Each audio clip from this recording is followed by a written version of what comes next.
Okay guys, mag-unboxing video naman tayo for today, no? So, yun nga lang guys, yung ating na-receive, wala siya talagang bubble wrap kasi napakanipis ng plastic, no? And then may tape lang sa gitna. Tinip na lang siguro to, no?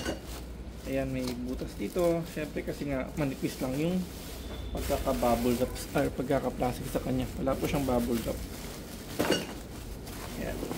Okay, pero syempre buksan na nga natin to, no? Para makita din natin yung kung okay pa ba yung nasa loob nito, no? Okay, so dito ko na bubuksan.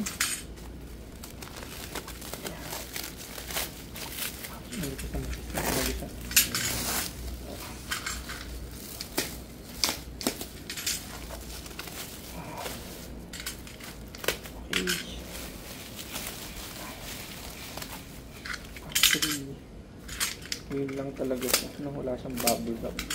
Nagsama-sama na lang.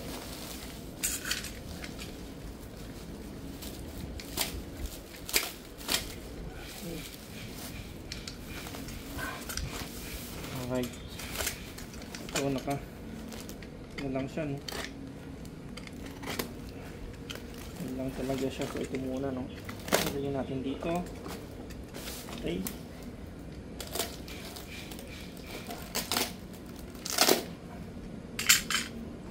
Alright, so meron pa siya dito, no? Okay.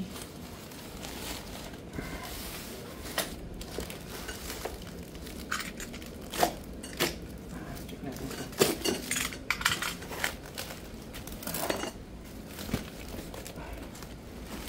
Alright, so ito lang siya halos, ano? Ngayon, ang gagawa natin na siya ng panibagong video para sa bawat isang items natin, ano? So for today, ito lang muna siya, no? Ito, 1, 2, 3, 4, 5 items po siya.